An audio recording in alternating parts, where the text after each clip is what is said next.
This week on iFanboy, we're talking about, I don't know, digital comics, something tech. MacBook Air? MacBook Pro. No, the wrong show. What is going on here? I don't know. Where's that big Patrick guy?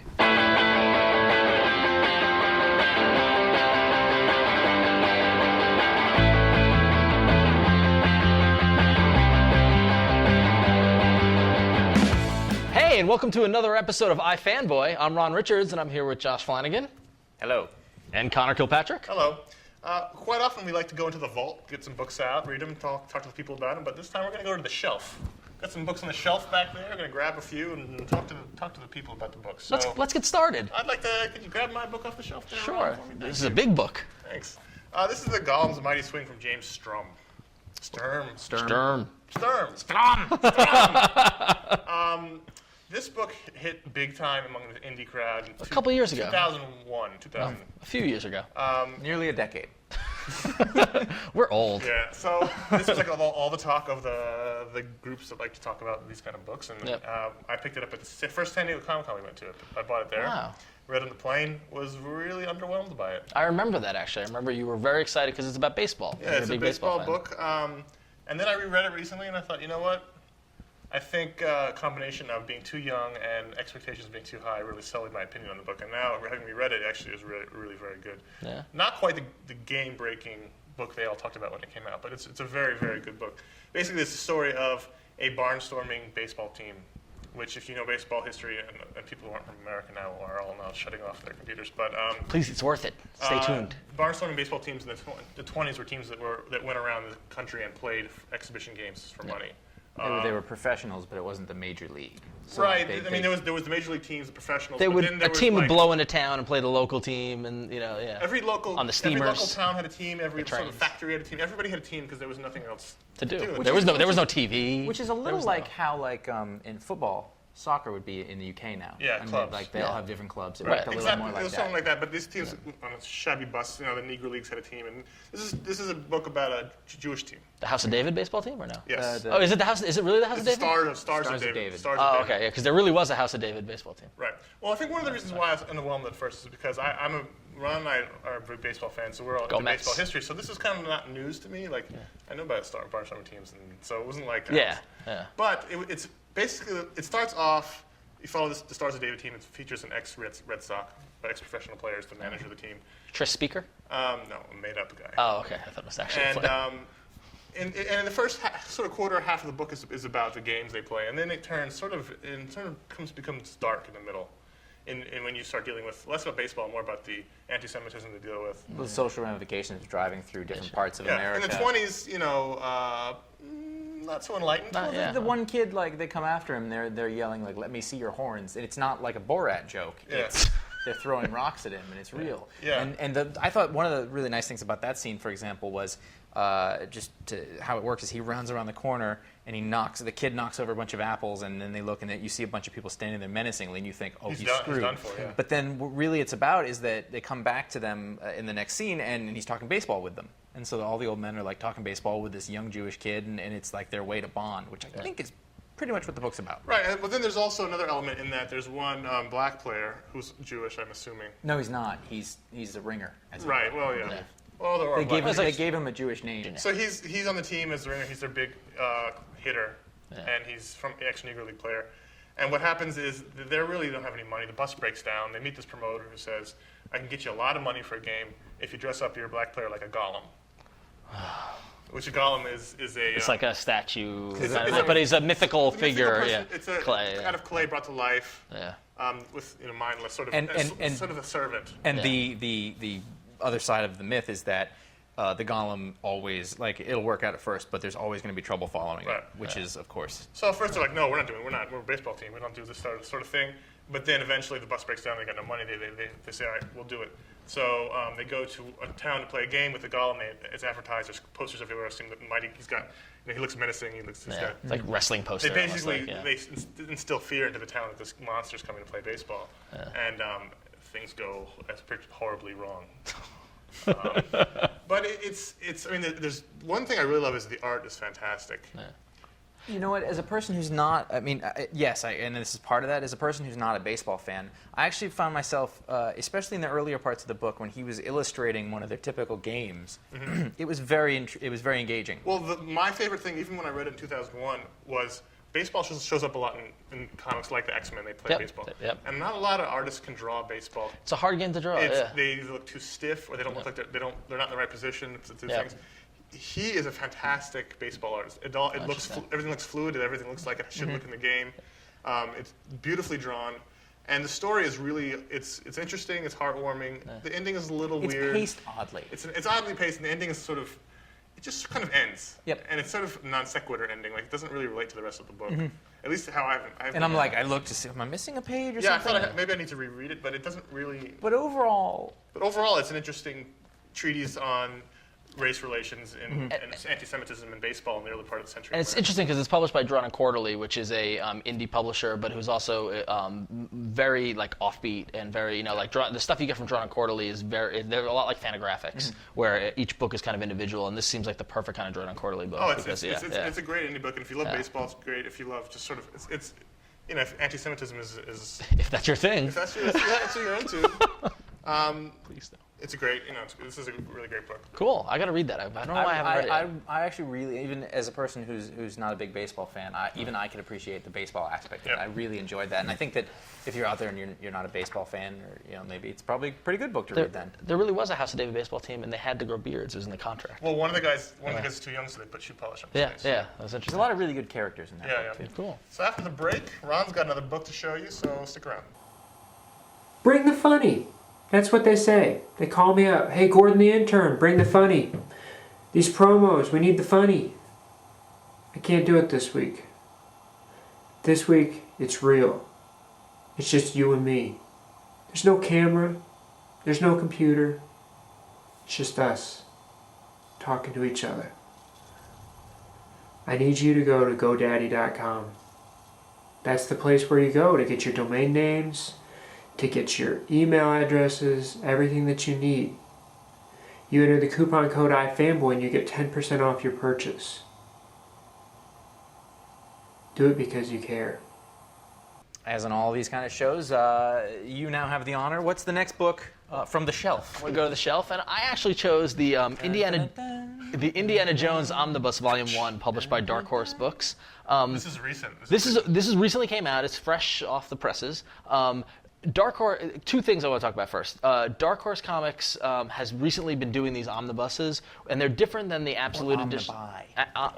The Omnibus that Marvel puts out, which are big, thick hardcover collections, or the Absolutes that DC does. What they've been doing is they've been doing these smaller. Not quite digest size, but smaller than regular comic size, reprinting of some of their classic stuff. Oni Press is doing the same thing. Same size. So and so they've done. There's a whole bunch of volumes of all the Buffy the Vampire Slayer comics that have come out.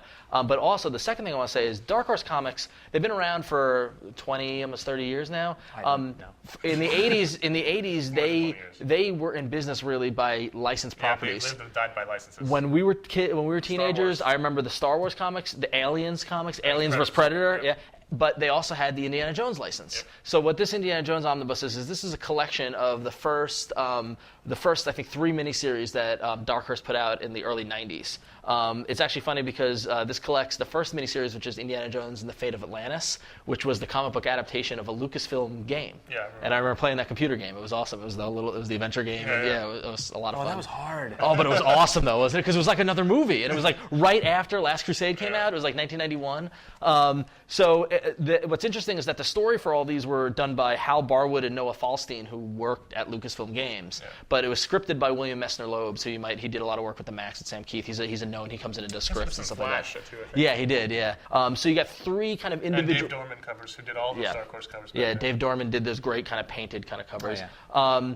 Now this format is interesting because it's a difference between like the essentials or the showcase editions, which are cheap reprints that are black and white, versus the big expensive editions. It's a little bit of in the middle. I actually really like this format. Yeah. It's great to take on the train or if you're commuting. The Marvel Omnibus are great for showcase their good the coffee table books, but Pain to bring in the bathroom. yeah, but if like you want to travel, you can put this in your bag. Yeah. You can take it. Like I have the Queen and Country one, which was a iFanboy book of the month. And The Only press on. Escapist is also Yeah, that so side? like, Yep. and it's great to put in your bag. Throw it in there if you're like if you're a city dweller and you're commuting on the train.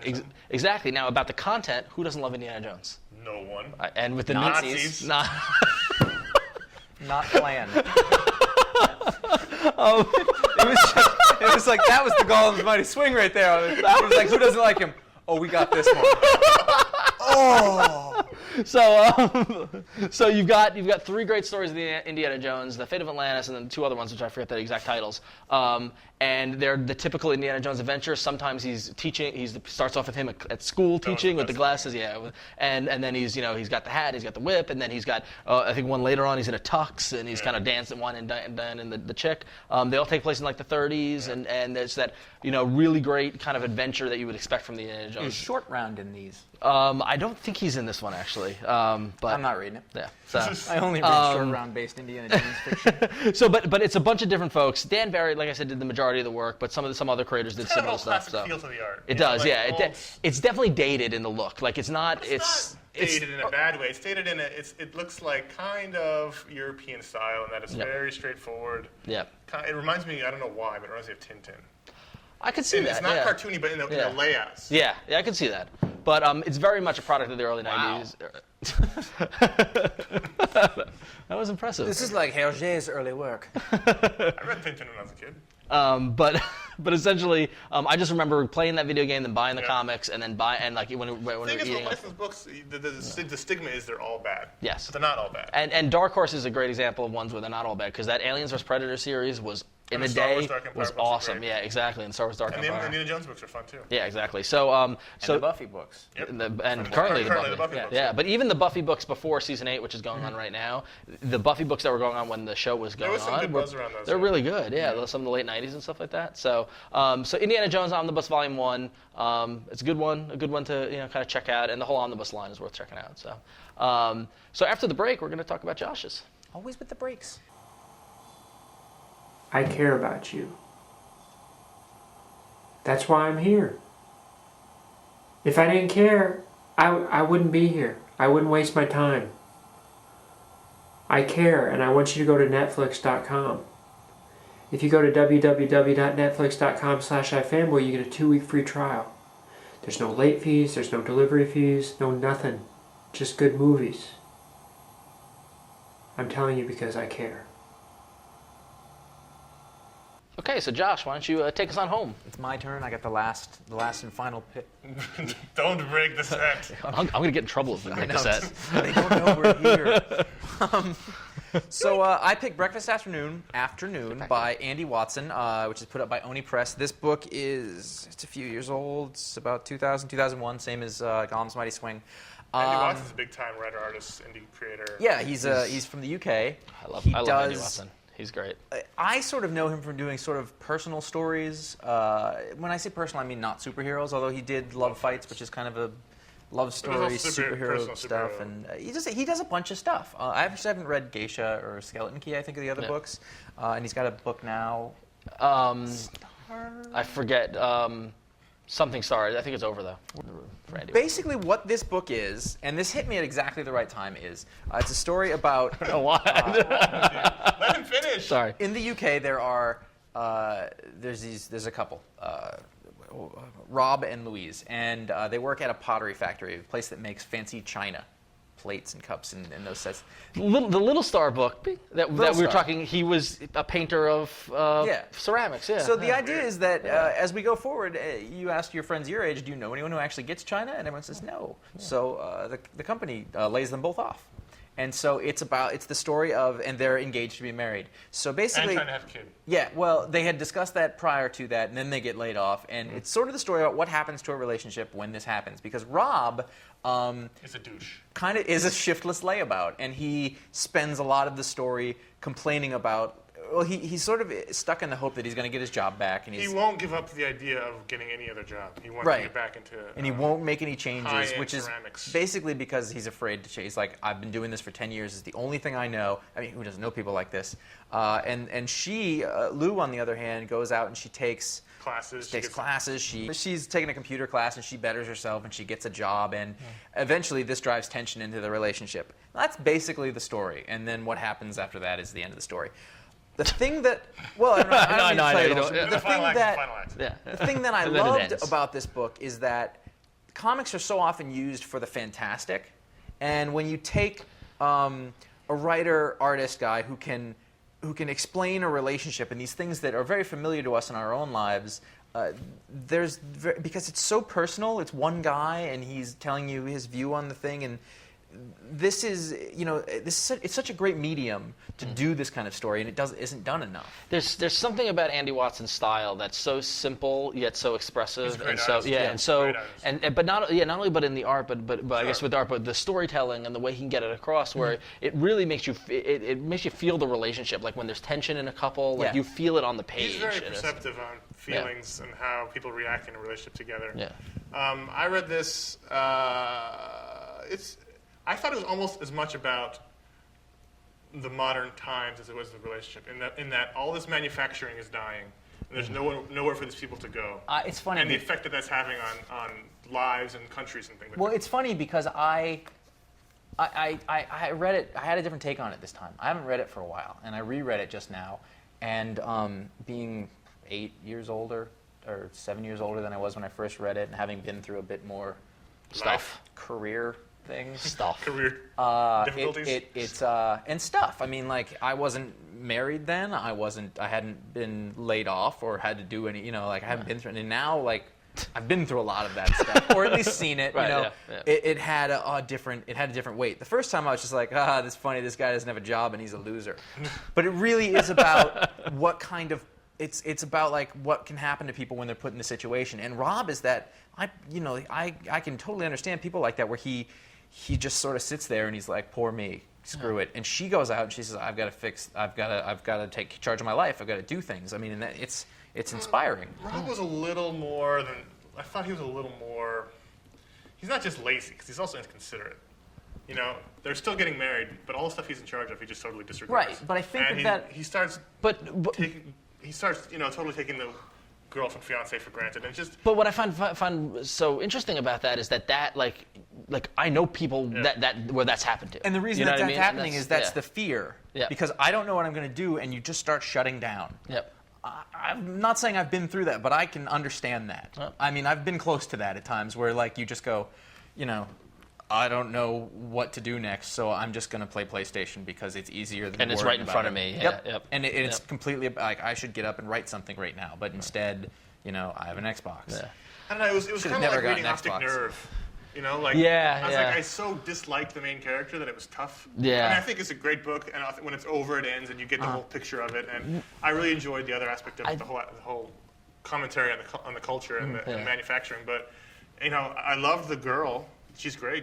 I feel like she's way too good for him. Yeah, and again, that's something that you see in reality and stuff like that. And I think it's really interesting that Andi Watson has really tapped into something within our generation, where we get set on this program where we go to school, we go to college, we get a job, and then the moment that shifts or change, it's completely overwhelming and hard to deal with, and not everybody can deal with that. And then that's why you get a lot of lazy gadabouts who play Xbox and relationships fall apart. Did you say gadabouts? I did say gadabouts. What is that? I don't know. I'm learned. You compare it to Optic Nerve, and the one thing that I thought that it had that Optic Nerve hasn't, in my experience, is that Optic Nerve tends to give you a little portrait, but there's not really much of a narrative. No, I only meant in terms of the main character being kind of annoying. Right. Optic Nerve is the graphic novel by Adrian Tomine or whatever. And basically, the little short, several-page vignettes that are usually really depressing and don't really have much of a narrative arc. We'll probably talk about it on a future show. Yes.